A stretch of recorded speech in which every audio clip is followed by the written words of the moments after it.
Very good morning 24 എല്ലാ പ്രിയപ്പെട്ട പ്രേക്ഷകർക്കും പ്രഭാത വാർത്തകളിലേക്ക് സ്വാഗതം.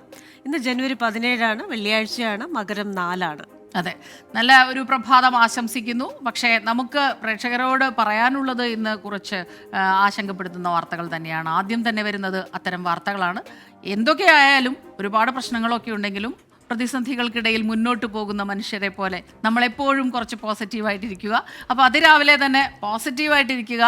മറ്റെന്ത് വന്നാലും കാര്യമായിട്ട് എനർജിയോടുകൂടി മുന്നോട്ട് പോകാം എന്ന് നമുക്ക് പ്രതീക്ഷിക്കാം. അപ്പോൾ ആ രീതിയിൽ നമ്മളും അങ്ങനെ തന്നെയാണല്ലോ. ഒരുപാട് സങ്കടപ്പെടുത്തുന്ന വാർത്തകളാണ് വരാനിരിക്കുന്നത്. പക്ഷേ നല്ല രീതിയിൽ തന്നെ മനസ്സ് ആരോഗ്യകരമാക്കി വെച്ച് മുന്നോട്ട് പോകാം.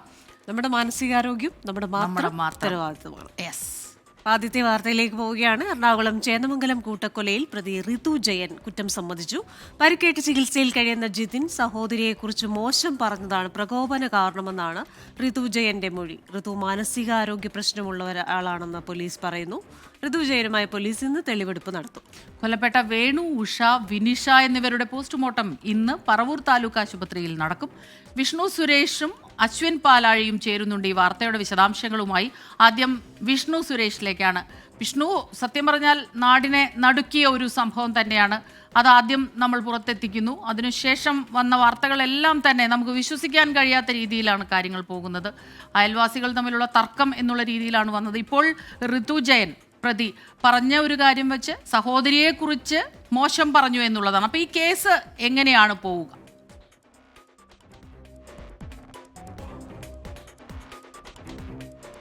Smitha, good morning. നിലവിൽ ഞാനുള്ളത് ഇന്നലെ ആ കൊലപാതകം നടന്ന വീട്ടിലാണ്. ഒരുപക്ഷെ അങ്കമാലിയിൽ ഒരു കുടുംബത്തിലെ ആളുകളെ അത്രയും കൂട്ടക്കൊല നടന്നതിന് ശേഷം ഒരു ഇടവേളയ്ക്ക് ശേഷമാണ് എറണാകുളത്ത് ഇങ്ങനെയൊരു ബ്രൂട്ടലായ കൂട്ടക്കൊല റിപ്പോർട്ട് ചെയ്തത്. ഇതിൽ പ്രധാനമായും പോലീസ് പറയുന്നത് ഇത് അയൽവാസികൾ തമ്മിലുള്ള തർക്കമാണെന്നുള്ളത് തന്നെയാണ് പോലീസിന്റെ നിഗമനം. കഴിഞ്ഞ ഒരു വർഷമായി ഈ രണ്ട് കുടുംബങ്ങളും തമ്മിൽ തർക്കമുണ്ടായിരുന്നു. അതിന്റെ ഒരു പരിച്ഛേദം തന്നെയാണ് ഇന്നലെ ഈ അക്രമത്തിലേക്ക് കലാശിച്ചത്. ഇന്നലത്തെ സംഭവത്തിന് ആധാരമായി ഋതു പോലീസിന് നൽകിയിരിക്കുന്ന മൊഴി ഇപ്രകാരമാണ്. ഈ ജിതിൻ തന്റെ സഹോദരിയെ, വിദേശത്തുള്ള തന്റെ സഹോദരിയെ ചേർത്ത് അടിക്കടി തന്നോട് മോശമായി സംസാരിക്കുന്നു, അല്ലെങ്കിൽ ഈ റോഡിൽ ഇറങ്ങി നിന്ന് മോശമായി സംസാരിക്കുന്ന സാഹചര്യം ഉണ്ടായിരുന്നു. പലതവണ അത് വിലക്കിയിരുന്നു. എന്നാൽ ഇന്നലെ അത്തരത്തിലൊരു സാഹചര്യം അതിന്റെ പരകോടിയിലെത്തുകയും അങ്ങനെ ആ ഒരു പശ്ചാത്തലത്തിൽ നിയന്ത്രണം നഷ്ടമാകുകയും പ്രകോപനത്തോടുകൂടി എത്തി ഈ ജിതിനെ ആക്രമിക്കുന്നതിന് വേണ്ടിയാണ് ഇയാൾ എത്തിയത്. പക്ഷേ അത് തടയാൻ ശ്രമിച്ച വേണുവിനെയും ഉഷയെയും വിനീഷയെയും പിന്നീട് അടിച്ച് കൊലപ്പെടുത്തുകയായിരുന്നു. ജിതിൻ നിലവിൽ ആസ്റ്റർ മെഡിസിറ്റിയിൽ ചികിത്സയിലാണ്. പ്രതി കുറ്റം സമ്മതിച്ചിട്ടുണ്ട്, അന്വേഷണത്തോട് സഹകരിക്കുന്നുണ്ട് എന്നാണ് പോലീസിൽ നിന്ന് ലഭ്യമാകുന്ന വിവരം. രക്ഷപ്പെടാനുള്ള ഉദ്ദേശം പ്രതിക്കുണ്ടായിരുന്നില്ല. ജിതിന്റെ ബൈക്കെടുത്ത് പുറത്തേക്ക് പോയി എന്നുള്ളത് മാത്രമാണ്. അവിടെ നിന്ന് നേരെ പോലീസ് കണ്ട ഘട്ടത്തിൽ പോലീസിനെ നിർത്തി പോലീസ് ഞാൻ ഇങ്ങനെയെല്ലാം ചെയ്തിട്ടുണ്ട് എന്ന് ഇയാൾ അങ്ങോട്ടേക്ക് പറയുകയായിരുന്നു. വിശദമായൊരു ചോദ്യം ചെയ്യൽ പുരോഗമിക്കുകയാണ്. ഇയാൾക്ക് ഏതെങ്കിലും തരത്തിൽ മാനസിക പ്രശ്നമുണ്ട് എന്നുള്ളതാണ് പോലീസിന്റെ പ്രാഥമികമായ വിലയിരുത്തൽ. ഒരു മെഡിക്കൽ കോളേജുമായി ബന്ധപ്പെട്ട് ഇയാൾ അത്തരത്തിലുള്ള പരിശോധനകളൊക്കെ നടത്തിയിട്ടുണ്ട്. അതുമായി ബന്ധപ്പെട്ടുള്ള മെഡിക്കൽ റിപ്പോർട്ടുകൾ പോലീസ് ശേഖരിക്കുകയും ചെയ്തിട്ടുണ്ട്. മറ്റ് പ്രതികൾ കേസിലില്ല എന്നും പോലീസ് ഈ ഘട്ടത്തിൽ ഉറപ്പിക്കുന്നുണ്ട്. ഒരു വർഷമായി നിലനിന്നിരുന്ന അയൽവാസി തർക്കമാണ്, അല്ലെങ്കിൽ അയൽത്തർക്കമാണ് ഇത്തരത്തിലുള്ള ഈ ബ്രൂട്ടൽ മർഡറിലേക്ക് സംഭവം കൊണ്ട് എത്തിച്ചത്.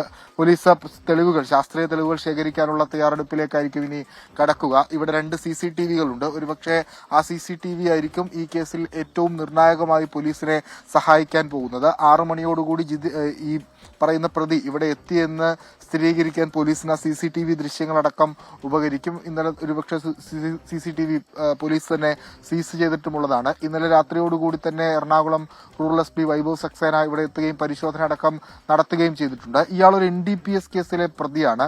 52 ദിവസത്തോളം ഋതു ജയിലിൽ കിടന്നിട്ടുണ്ടെന്നാണ് പോലീസിൽ നിന്ന് ലഭിക്കുന്ന വിവരം. റൌഡി ലിസ്റ്റിൽ ഉൾപ്പെട്ടയാളാണ്. നിരന്തരം ഇയാളെ പോലീസ് നിരീക്ഷണത്തിലായിരുന്നു. കഴിഞ്ഞ നവംബർ 2021 നവംബർ തൊട്ട് ഇങ്ങോട്ടേക്ക് പോലീസ് നിരീക്ഷണത്തിലായിരുന്നു. കഴിഞ്ഞ നവംബർ 16 തീയതിയാണ് ഏറ്റവും അവസാനമായി ഇവിടെ എത്തി പരിശോധിച്ചപ്പോൾ അയാൾ ഇവിടെ ഉണ്ടായിരുന്നു. ഡിസംബർ 22 അടുത്ത പരിശോധന. ആ സമയത്ത് ഇവിടെ എത്തിയപ്പോൾ ഋതു ബാംഗ്ലൂരിലായിരുന്നു എന്നാണ് ലഭിച്ച വിവരം. 2 ദിവസം മുമ്പാണ് ബംഗളൂരുവിൽ നിന്ന് എത്തിയത്. അവിടെ സീലിംഗ് ജോലിയായിരുന്നു. പിന്നീട് ഇങ്ങോട്ടേക്ക് എത്തി. ഇത് ഇയാൾ നിരന്തരം ശല്യം ചെയ്യുന്ന, അല്ലെങ്കിൽ ലഹരി ഉപയോഗിച്ച് ഇയാളുടെ സമനില തെറ്റി എന്നുള്ളതാണ് നമുക്ക് പ്രാഥമികമായി ലഭ്യമാകുന്ന വിവരം.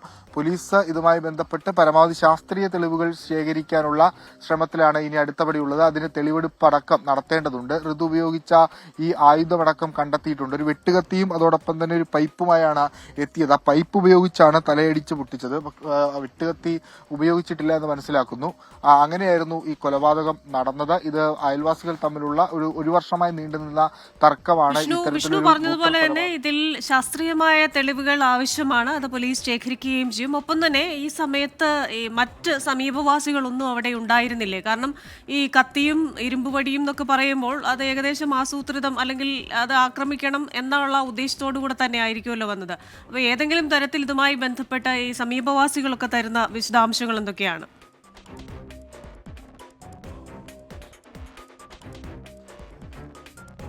ഈ സമീപവാസികൾ തൊട്ടടുത്ത് വീടുകളൊക്കെ ഉണ്ട്. പക്ഷെ ഈ സംഭവം നടക്കുന്ന ഘട്ടത്തിൽ ഇതായി കാണുന്നതാണ് ഋതുവിന്റെ വീട്. ഈ കാണുന്നതാണ് ഋതുവിന്റെ വീട് എന്നാണ് പോലീസ് പറയുന്നത്.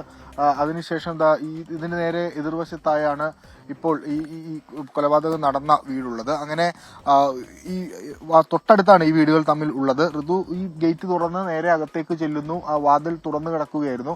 ജിതിൻ പുറത്തേക്ക് വന്ന ഘട്ടത്തിൽ ജിതിനോട് തർക്കിക്കുന്നു. അതിനുശേഷം ജിതിനെ ആദ്യം അവിടെ വെച്ച് അടിച്ചിടുന്നു. ഇത് തടക്കാൻ ശ്രമിക്കുന്നതിനിടയിലാണ് വേണുവിനും വിനീഷക്കും ഉഷക്കും പരിക്കേൽക്കുന്നത്. ഈ സൗണ്ട് കേട്ടിട്ടാണ് ആളുകൾ ഇങ്ങോട്ടേക്ക് ഓടി എത്തുന്നത്. ഈ ആളുകൾ എത്തുന്ന ഘട്ടത്തിൽ തന്നെ ഈ കുറ്റം ചെയ്തയാൾ അല്ലെങ്കിൽ ഈ കൊലപാതകം നടത്തിയ ആൾ ഇവിടുന്ന് പുറത്തേക്ക് പോവുകയായിരുന്നു. ആ ഘട്ടത്തിൽ ഇവിടെ ആരും ഉണ്ടായിരുന്നില്ല. പിന്നീട് നമ്മളിപ്പോൾ ഇന്നലെ രാത്രിയോടുകൂടി പുറത്തു വന്ന ദൃശ്യങ്ങളിലൊക്കെ കണ്ടതാണ്. നാട്ടുകാർ ഇവിടെ എത്തുമ്പോഴും ഈ വേണു എന്ന് പറയുന്ന ആൾക്കൊക്കെ ജീവനുണ്ടായിരുന്നു. പെടച്ചിലൊക്കെ ആ ദൃശ്യങ്ങൾ വളരെ വ്യക്തമായി മനസ്സിലാകുന്നുണ്ട്. അപ്പോൾ നാട്ടുകാർ ഈ സംഭവങ്ങളൊക്കെ കഴിഞ്ഞാണ് ഇത് അറിയുന്നത്. ഒരുപക്ഷെ ഈ പ്രദേശത്ത് ആ സമയത്ത് ആരും ഉണ്ടായിരുന്നിരിക്കില്ല. ഈ ശബ്ദം കേട്ട് ഓടിയെത്തിയതായിരിക്കാം. അതുകൊണ്ടായിരിക്കാം ഈ ഋതുവിനെ തടയാൻ ആർക്കും പറ്റാതിരുന്നത് എന്നാണ് നമ്മൾ മനസ്സിലാക്കുന്നത്. നാട്ടുകാരും ആണ് ഇവരെ ആശുപത്രിയിൽ എത്തിക്കാനുള്ള നടപടികളൊക്കെ സ്വീകരിച്ചത് നാട്ടുകാരാണ്. നേരത്തെ ഈ ഋതു ഒരു സ്ഥിരം ശല്യക്കാരനാണ് എന്ന് നാട്ടുകാരൊക്കെ പറഞ്ഞിരുന്നത്. പക്ഷെ ഒരു ഇൻ റിട്ടേൺ കംപ്ലൈന്റ് പോലീസിന് ലഭിച്ചിട്ടില്ല എന്നാണ് പോലീസിന്റെ ഭാഗത്ത് നിന്ന് ഇതുമായി ബന്ധപ്പെട്ട് ലഭിക്കുന്ന വിവരം. പോലീസ് വളരെ സ്ട്രോങ് ആയി തന്നെ തെളിവുകൾ സമാഹരിക്കുന്നുണ്ട്, കൃത്യമായ അന്വേഷണം നടത്തുന്നുണ്ട്. ഒരുപക്ഷെ മുനമ്പം ഡിവൈഎസ്പിയുടെ നേതൃത്വത്തിലുള്ള ഒരു പ്രത്യേക ടീമിനെ സെറ്റ് ചെയ്തുകൊണ്ടിട്ടായിരിക്കും ഇനി മുന്നോട്ടുള്ള അന്വേഷണം പോകുക. അതിൽ ഏറ്റവും നിർണായകം തെളിവെടുപ്പാണ്. അത് ഇന്നോ നാളെയോ ആയി തെളിവെടുപ്പുണ്ടാകും. ഇന്ന് തന്നെ പ്രതിയെ കോടതിയിൽ ഹാജരാക്കി കസ്റ്റഡിയിൽ വാങ്ങി തെളിവെടുപ്പിലേക്ക് കിടക്കാനാണ് നിലവിൽ പോലീസ് തീരുമാനിച്ചിരിക്കുന്നത്. മറ്റ് പ്രതികളൊന്നുമില്ല. അതുകൊണ്ട് പോലീസിനെ സംബന്ധിച്ചിടത്തോളം ഇനി തെളിവുകൾ സമാഹരിക്കുക എന്നുള്ളത് മാത്രമാണ് ആകെയുള്ളൊരു തലവേദന. ഈ ക്രൈം ഫ്രെയിം ചെയ്യുന്നതിന് വേണ്ടിയിട്ടുള്ള തെളിവുകൾ സമാഹരിക്കുക എന്നുള്ളത് മാത്രമാണ്. ബാക്കി മറ്റു പ്രതികളൊന്നും ഇല്ലാത്തതുകൊണ്ട് കൂടുതൽ അന്വേഷണം ആ ഘട്ടത്തിൽ തുടരുക. തെളിവെടുപ്പിന്റെ വിശദാംശങ്ങളൊക്കെ നമുക്ക് അശ്വിൻ പാലാഴിയോട് ചോദിക്കാം. അശ്വിൻ, നമ്മൾ ഈ വീടുകൾ തമ്മിൽ കാണുമ്പോൾ ഏറ്റവും അടുത്ത അയൽവാസികളാണ്, എത്ര സ്നേഹത്തോടെ കഴിയേണ്ട മനുഷ്യരാണ്. ഈ കാരണം കൊണ്ട് തന്നെ തെളിവെടുപ്പ് ഇപ്പൊ ഒരാളെ ഉള്ളൂ പ്രതിയെന്ന് അറിയാൻ കഴിയുന്നു. അപ്പോൾ തെളിവെടുപ്പൊക്കെ വളരെ പെട്ടെന്ന് തന്നെ നടക്കാനുള്ളൊരു സാധ്യത. ഒപ്പം തന്നെ ഈ ഋതുവിന്റെ വീട്ടുകാർ, അവരുടെ ഒരു പ്രതികരണം എന്തെങ്കിലും നമുക്ക് ലഭിച്ചിട്ടുണ്ടോ? അവരെ കുറിച്ച് എന്താണ് കൂടുതൽ പറയാൻ?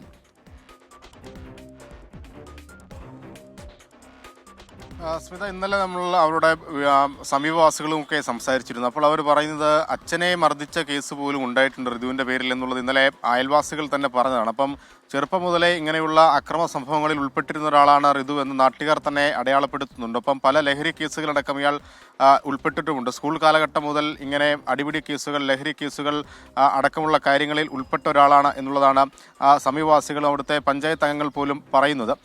എന്തായാലും ഇന്ന് ഇയാളെ കൊണ്ടുവന്നുള്ളൊരു തെളിവെടുപ്പ് ഈ വീട്ടിൽ, കൊലപാതകം നടന്ന വീട്ടിലുണ്ടാകും എന്നുള്ളതാണ് നമുക്ക് മനസ്സിലാക്കുന്നത്. അത് രാവിലെ വൈദ്യപരിശോധന ഉണ്ടാകും. അതിനുശേഷം കോടതിയിൽ ഹാജരാക്കി മറ്റ് നടപടികൾ പൂർത്തിയാക്കിയ ശേഷമായിരിക്കും തെളിവെടുപ്പ്. പ്രാഥമികമായി ഋതു കൊല്ലാൻ ഉപയോഗിച്ച ഇരുമ്പ് ദണ്ട്, ഒപ്പം കൈവശം കരുതിയിരുന്ന വെട്ടുകത്തി അടക്കം ഇന്നലെ തന്നെ പോലീസ് കസ്റ്റഡി എടുക്കുകയും ചെയ്തതാണ്. ഒപ്പം ഈ കൊലപാതകം നടത്തിയ ശേഷം ആ വീട്ടിലെ ഇപ്പോൾ ചികിത്സയിൽ കഴിയുന്ന ജിതിൻ്റെ ബൈക്കുമായാണ് പ്രതി അവിടെ നിന്ന് ഓടി രക്ഷപ്പെടാൻ ശ്രമിച്ചത്. അവരുടെയാണ് പോലീസ് പിടിയിലാകുന്നതും. എന്തായാലും ആ തെളിവെടുപ്പ് അടക്കമുള്ള കാര്യങ്ങൾ ഇന്നുണ്ടാകുമോ എന്നുള്ളതാണ് ഏറ്റവും പ്രധാനപ്പെട്ട കാര്യം. ഒപ്പം ഈ കൊല്ലപ്പെട്ട 3 പേരുടെയും മൃതദേഹം ഇപ്പോൾ പറവൂർ താലൂക്ക് ആശുപത്രിയിലെ മോർച്ചറിയിൽ സൂക്ഷിച്ചിരിക്കുകയാണ്. ഇന്നലെ അത് മറ്റ് നടപടികൾ നടത്തിയിരുന്നു. ഇന്ന് പോസ്റ്റ്മോർട്ടം അടക്കമുള്ള കാര്യങ്ങളാണ് നടക്കുക. 3 പേരുടെയും പോസ്റ്റ്മോർട്ടം രാവിലെ തന്നെ ആരംഭിക്കുമെന്നുള്ളതാണ് ഡോക്ടർമാർ അടക്കം ഇന്നലെ പറഞ്ഞത്. ഏകദേശം ഉച്ചയോടുകൂടി അത് പൂർത്തിയായ ശേഷം ബന്ധുക്കൾക്ക് മൃതദേഹം വിട്ടു നൽകും. അതിനുശേഷമായിരിക്കും സംസ്കാരം അടക്കമുള്ള കാര്യങ്ങളിലേക്ക് പോവുക. നിലവിൽ സമയം തീരുമാനിച്ചിട്ടില്ല എന്നുള്ളതാണ് ബന്ധുക്കളുമായി സംസാരിക്കുമ്പോൾ അവർ പറയുന്നത്. ഒപ്പം ആശ്രം മെഡിസിറ്റിയിൽ ചികിത്സയിൽ കഴിയുന്ന, ഗുരുതരമായി പരിക്കേറ്റ് ചികിത്സയിൽ കഴിയുന്ന ജിതിൻ്റെ ആരോഗ്യനില അതീവ ഗുരുതരാവസ്ഥയിൽ തന്നെ തുടരുകയാണ്. യാതൊരു മാറ്റവുമില്ല എന്നുള്ളതാണ് ഇന്നലെ അർദ്ധരാത്രി നമ്മൾ ഡോക്ടർമാരുമായി ബന്ധപ്പെട്ടപ്പോൾ പറഞ്ഞത്.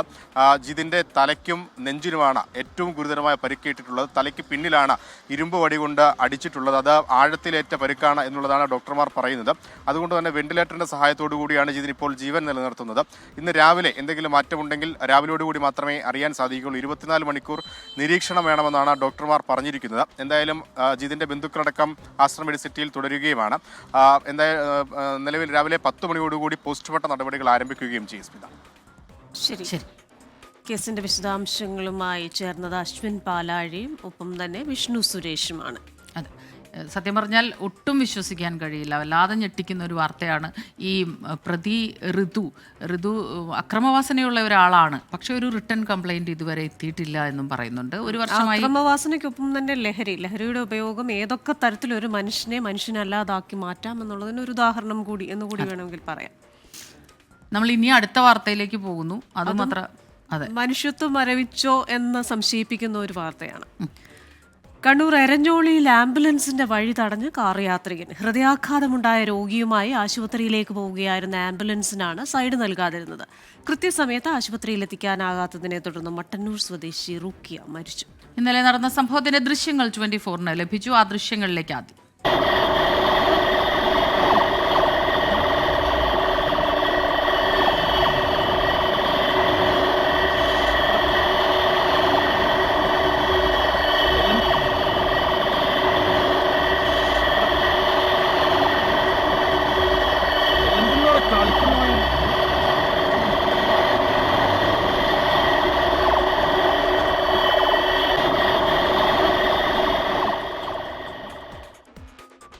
അരുൺ പൂപ്പറമ്പയാണ് കണ്ണൂരിൽ നിന്ന് വിശദാംശങ്ങളുമായി ചേരുന്നത്. അരുൺ, അത്ര സന്തോഷമില്ലാത്തൊരു വാർത്ത തന്നെയാണ് അത്. ഗുഡ് മോർണിംഗ് എന്ന് പറയുന്നതിൽ ഒരു ഔചിത്യക്കുറവുണ്ടെന്ന് തോന്നുന്നു. അരുൺ, ഇത് കാണുമ്പോൾ തന്നെ അറിയാം, ആ ആംബുലൻസിന്റെ മുന്നിൽ ഇങ്ങനെ പോയിക്കൊണ്ടിരിക്കുകയാണ് ആ വണ്ടി. സാധാരണ മനുഷ്യരൊക്കെ ആംബുലൻസിന്റെ ശബ്ദം കേൾക്കുമ്പോൾ തന്നെ ഒന്ന് സൈഡാക്കി നിർത്തും, അല്ലെങ്കിൽ ഏതെങ്കിലും തരത്തിൽ വഴി കൊടുക്കും. ഇതെന്താണ് സംഭവിച്ചത്? വല്ലാത്തൊരു ദുരന്ത വാർത്ത, ഒരു മരണം കൂടി സംഭവിച്ചു എന്നുള്ളതാണത്. അസ്മിത, നമുക്കറിയാം ഈ ആംബുലൻസ് പിന്നിലുണ്ടെങ്കിൽ പോലും ചില ഘട്ടങ്ങളിൽ നമുക്ക് സൈഡ് നൽകാൻ പറ്റാത്ത സാഹചര്യങ്ങൾ ഉണ്ടാകാം. പിന്നീട് അതിൽ പറ്റുന്ന ഇടം കിട്ടുമ്പോഴായിരിക്കും സൈഡ് നൽകുക. അത്തരം സാഹചര്യങ്ങൾ നമ്മൾ കണ്ടിട്ടുണ്ട്. പക്ഷേ ഈ ദൃശ്യത്തിൽ കൃത്യമായി നമ്മൾ പരിശോധിച്ച് നമുക്ക് കാണാം, ആ കാർ യാത്രികന് കൃത്യമായി ഈ ആംബുലൻസിന് സൈഡ് നൽകാൻ പറ്റുന്ന ഇടങ്ങൾ ഉണ്ട്. പക്ഷേ അത് സൈഡ് നൽകാതിരുന്നത് എന്തുകൊണ്ടാണ് എന്ന വലിയ ചോദ്യമാണ് നമുക്ക് മുന്നിലുള്ളത്. ഇന്നലെ വൈകിട്ട് നടന്ന സംഭവത്തിന്റെ ദൃശ്യമാണ് പുറത്തു വന്നിട്ടുള്ളത്. മട്ടന്നൂരിൽ നിന്നും ഹൃദയാഘാതം ഉണ്ടായി ഗുരുതരാവസ്ഥയിലായ രോഗിയുമായി മട്ടന്നൂരിൽ നിന്നും തലശ്ശേരി ഇന്ദിരാഗാന്ധി ആശുപത്രിയിലേക്ക് പോവുകയായിരുന്ന ആംബുലൻസ് ആണിത്. എരഞ്ഞോളി നായനാർ റോഡിൽ വെച്ചാണ് ഈ സംഭവം. ഏകദേശം 1/2 കിലോമീറ്ററോളം ഈ കാർ യാത്രികൻ ഈ മുന്നിൽ ഇത്തരത്തിൽ സൈഡ് നൽകാതിരുന്നു എന്നതാണ് ആംബുലൻസിന്റെ ഡ്രൈവർ ഉൾപ്പെടെ പറയുന്നത്. പിന്നീട് ഈ രോഗിയുമായി ആശുപത്രിയിൽ എത്തിച്ച ശേഷം ഉടൻ തന്നെ മരണം സംഭവിക്കുകയും ചെയ്തു എന്നതും വളരെ സങ്കടകരമായിട്ടുള്ള കാര്യമാണ്. മട്ടന്നൂർ സ്വദേശിയായിട്ടുള്ള റുക്കിയ, 61 വയസ്സുള്ള റുക്കിയാണ് മരിച്ചത്. മട്ടന്നൂരിൽ വെച്ച് ഹൃദയാഘാതമുണ്ടായി. അങ്ങനെയാണ് തലശ്ശേരിയിലേക്ക് പെട്ടെന്ന് കൊണ്ടുപോകുന്ന സാഹചര്യം ഉണ്ടായത്. എന്തായാലും വളരെ ദൗർഭാഗ്യകരമായിട്ടുള്ള സംഭവമാണ്. സൈഡ് നൽകാൻ സാഹചര്യമുണ്ടായിരുന്നു, സ്ഥലമുണ്ടായിരുന്നു, എന്നിട്ടും എന്തുകൊണ്ട് സൈഡ് നൽകിയില്ല എന്ന ചോദ്യമാണ് അവശേഷിക്കുന്നത്. എന്തായാലും ഈ ആംബുലൻസ് ഡ്രൈവർ എന്തായാലും ഇന്ന് രാവിലെ പരാതി നൽകും എന്നത്, നിയമ നടപടിയുമായി മുന്നോട്ട് പോകും എന്നതാണ് ഇപ്പോൾ അറിയിച്ചിട്ടുള്ളത്. ഈ ദൃശ്യങ്ങളുണ്ട്, അതുകൊണ്ട് തന്നെ ശക്തമായ നിയമ നടപടി ഉണ്ടാകും എന്ന് തന്നെയാണ് നമ്മൾ പ്രതീക്ഷിക്കുകയും ചെയ്യുന്നത്.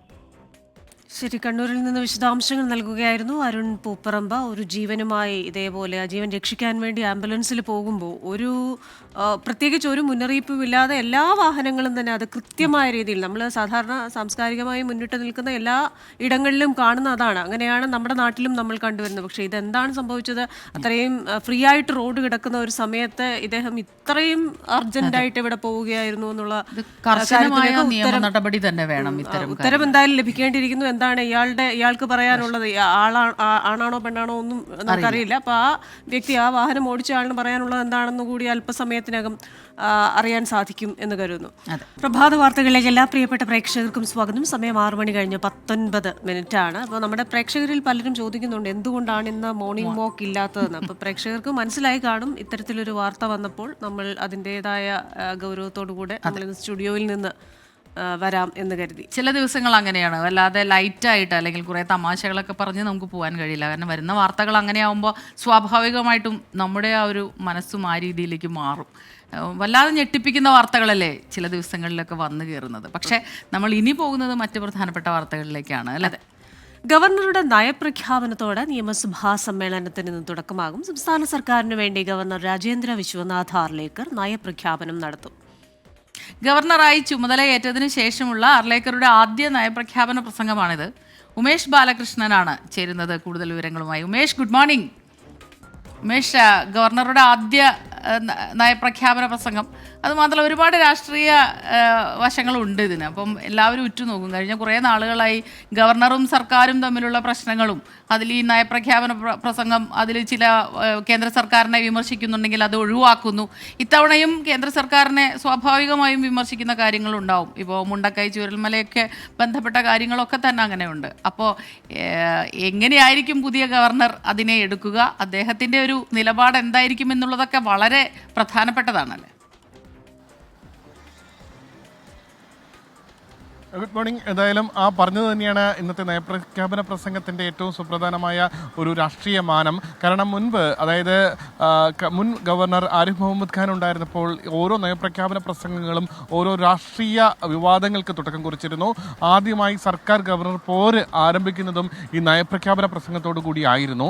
എന്നാൽ പുതിയ ഗവർണർ ചുമതലയേറ്റ ശേഷമുള്ള ആദ്യ നയപ്രഖ്യാപനം സ്വാഭാവികമായി കേന്ദ്ര സർക്കാരിനെ വിമർശിക്കാനുള്ള നിരവധി വിഷയങ്ങൾ സംസ്ഥാനത്തിനുണ്ട്. പ്രത്യേകിച്ച് മുണ്ടക്കൈ ചൂരൽമല ഉരുൾപൊട്ടലുമായി ബന്ധപ്പെട്ടുള്ള ധനസഹായവുമായി ബന്ധപ്പെട്ടുള്ള തർക്കങ്ങൾ, ഇതുവരെ സംസ്ഥാനത്തിന് ധനസഹായം അനുവദിക്കാത്ത വിഷയം തുടങ്ങി നിരവധി വിഷയങ്ങളുണ്ട്. സ്വാഭാവികമായി നയപ്രഖ്യാപന പ്രസംഗത്തിൽ ഇതെല്ലാം ഉൾപ്പെടുകയും ചെയ്യും. എങ്ങനെയാണ് ഈ നയപ്രഖ്യാപന പ്രസംഗത്തിൽ കേന്ദ്ര സർക്കാരിനെതിരെയുള്ള വിമർശനങ്ങൾ പുതിയ ഗവർണർ നോക്കിക്കാണുക?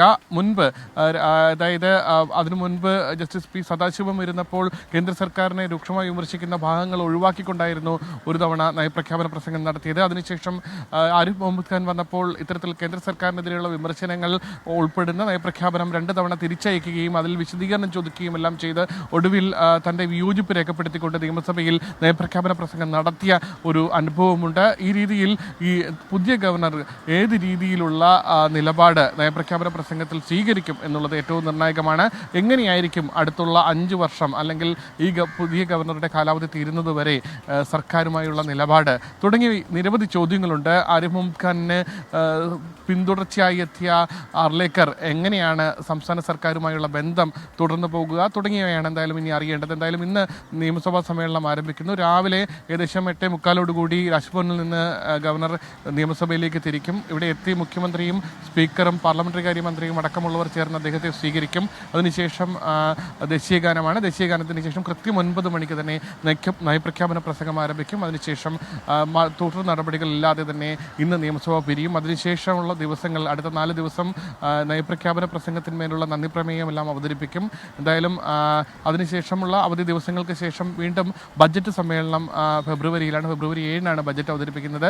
ബജറ്റ് അവതരിപ്പിച്ച് അതിനുശേഷം ബജറ്റിന്മേലുള്ള നന്ദി പ്രമേയം, ബജറ്റിന്മേലുള്ള ധനാഭ്യർത്ഥനകളെല്ലാം പാസ്സാക്കിക്കൊണ്ട് മാർച്ച് 28 വരെയാണ് ഈ സമ്മേളനം തുടരുക. എന്തായാലും ഇന്ന് ഏറ്റവും സുപ്രധാനം നയപ്രഖ്യാപന പ്രസംഗത്തിൽ കേന്ദ്ര സർക്കാരിനെ വിമർശിക്കുന്ന ഭാഗങ്ങൾ ഏത് രീതിയിൽ പുതിയ ഗവർണർ എടുക്കുമെന്നുള്ളതാണ്. ഒപ്പം യൂണിവേഴ്സിറ്റി വിഷയത്തിൽ UGC കരട് റെഗുലേഷനുമായി ബന്ധപ്പെട്ട് സംസ്ഥാന സർക്കാർ കൃത്യമായ നിലപാട് പ്രഖ്യാപിച്ചിട്ടുണ്ട്. ഈ നിലപാട് ഈ നയപ്രഖ്യാപന പ്രസംഗത്തിൽ ഉൾപ്പെടുത്തിയിട്ടുണ്ടോ എന്നുള്ള ചോദ്യവും നിർണായകമാണ്. ക്രിസ്റ്റീന, സ്മിത. ശരി, താങ്ക് യു.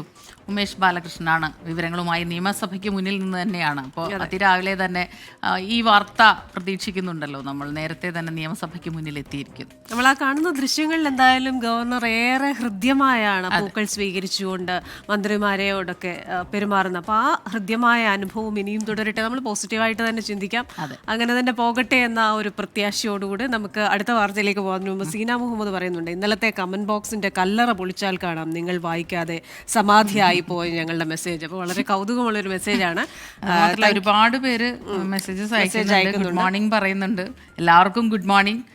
പിന്നെ കുറേ പേര് നന്നാകുന്നുണ്ട് പരിപാടി എന്ന് പറയുന്നു. ക്രിസ്റ്റീന പാട്ട് പാടാനൊക്കെ പറയുന്നുണ്ട്. ഈ രാവിലെ ഈ വാർത്തകൾ, ഇത്തരം വാർത്തകൾ വരുമ്പോൾ നമ്മൾ എങ്ങനെ പാട്ട് പാടാനാണ്?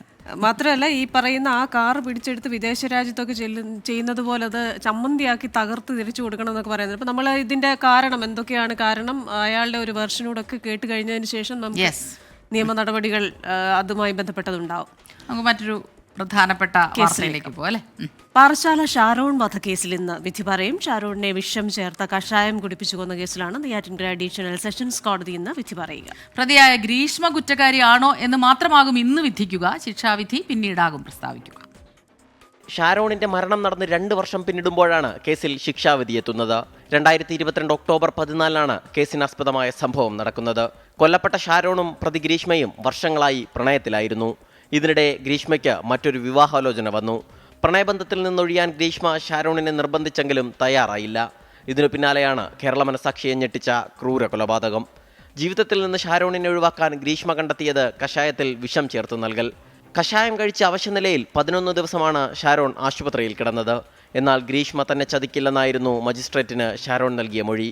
ഷാരോണിന്റെ മരണശേഷം പ്രത്യേക അന്വേഷണ സംഘത്തെ നിയോഗിച്ചാണ് ക്രൂര കൊലപാതകത്തിന്റെ ചുരുളഴിച്ചത്. ഫോറൻസിക് ഡോക്ടർ അന്വേഷണ സംഘത്തിന് കൈമാറിയ ശാസ്ത്രീയ തെളിവുകൾ കേസിൽ നിർണായകമായി. മജിസ്ട്രേറ്റിനോട് പറഞ്ഞെങ്കിലും പിതാവിനോടും സുഹൃത്തിനോടും ഗ്രീഷ്മ ചതിച്ചെന്നും ഷാരോൺ പറഞ്ഞിരുന്നു. ഈ മൊഴിയും പ്രതിയിലേക്ക് അന്വേഷണ സംഘത്തെ വളരെ വേഗത്തിലെത്തിച്ചു. പോലീസിന്റെ ചോദ്യം ചെയ്യലിൽ ഗ്രീഷ്മ കുറ്റം സമ്മതിച്ചു. 1 വർഷം ജയിലിൽ കിടന്ന ഗ്രീഷ്മ നിലവിൽ ജാമ്യത്തിലാണ്. ഇതിനിടെ ഒരു തവണ ജയിലിൽ വെച്ച് ആത്മഹത്യയ്ക്ക് ശ്രമിച്ചു. 2023 ജനുവരി 25 കേസിൽ കുറ്റപത്രം സമർപ്പിച്ചു. 2024 ഒക്ടോബറിൽ ആരംഭിച്ച വിചാരണ ഈ മാസം ആദ്യം വരെ നീണ്ടു. 95 സാക്ഷികളെ വിസ്തരിച്ചു. ഒടുവിൽ ഇന്ന് നെയ്യാറ്റിൻകര അഡീഷണൽ സെഷൻസ് കോടതി ജഡ്ജി MM ബഷീർ കേസിൽ വിധി പറയും. ഗ്രീഷ്മയുടെ അമ്മ സിന്ധുവും അമ്മാവൻ വിമൽകുമാറും ഗൂഢാലോചന കേസുകളിലും പ്രതികളാണ്. 24 തിരുവനന്തപുരം. സജോ ദേവസിയാണ് തിരുവനന്തപുരത്ത് നിന്ന് വിവരങ്ങളുമായി നമുക്കൊപ്പം ചേരുന്നത്. Sajo, good morning. സജോ, നേരം പുലർന്നു വരുന്നേ ഉള്ളൂ, പക്ഷെ നമുക്ക് ഈ വാർത്ത ഇത് വല്ലാതെ ഞെട്ടിച്ച വാർത്ത തന്നെയാണ്. 2022 നടന്ന വാർത്തയാണ്. അത് പലപ്പോഴും പല വാർത്തകളും നമ്മൾ മാധ്യമങ്ങൾ വളരെ ഇതായിട്ടൊക്കെ കൊടുക്കും, പിന്നീട് ജനങ്ങളത് മറന്നുപോകും. ഇപ്പോൾ വീണ്ടും ആ വാർത്ത ഓർക്കുന്നത് ഒരുപക്ഷെ ഇന്ന് ഇത് റിപ്പോർട്ടുകൾ വരുമ്പോഴായിരിക്കും. എപ്പോഴാകും വിധി പ്രസ്താവം ഉണ്ടാവുക? ശിക്ഷാവിധി പിന്നീടാണെങ്കിൽ പോലും എന്തായിരിക്കും വിധി എന്നറിയാൻ വലിയ ആകാംക്ഷയുണ്ട്.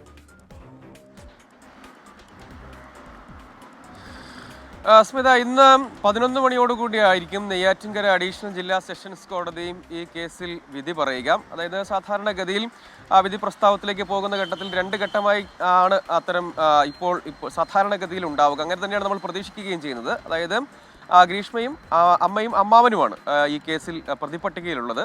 പ്രതികൾ കുറ്റക്കാരാണോ എന്നതും അത് സംബന്ധിച്ച ഉള്ള ഒരു പരാമർശമായിരിക്കും ഉണ്ടാവുക. പിന്നീട് ഒരു തവണ കൂടി ഹിയറിംഗ് വെച്ച് മറ്റൊരു ദിവസത്തേക്ക് വിധി പ്രസ്താവം എന്താണ് എന്നത് സംബന്ധിച്ചുള്ള കാര്യങ്ങളിലേക്ക് കടക്കുകയും ചെയ്യും. അതായത് അങ്ങനെയാണ് നമ്മൾ ഇപ്പോൾ വിധി സംബന്ധിച്ച് പ്രത്യാശിക്കുന്നത്. പ്രോസിക്യൂഷനെ സംബന്ധിച്ചിടത്തോളം വലിയ ആത്മവിശ്വാസമുള്ളൊരു കേസാണ്. മറ്റൊന്ന്, സംസ്ഥാനമാകെ വ്യാപകമായി ചർച്ച ചെയ്യപ്പെട്ടൊരു കേസാണ് ഈ കേസിൻ്റെ ഒരു സ്വഭാവം.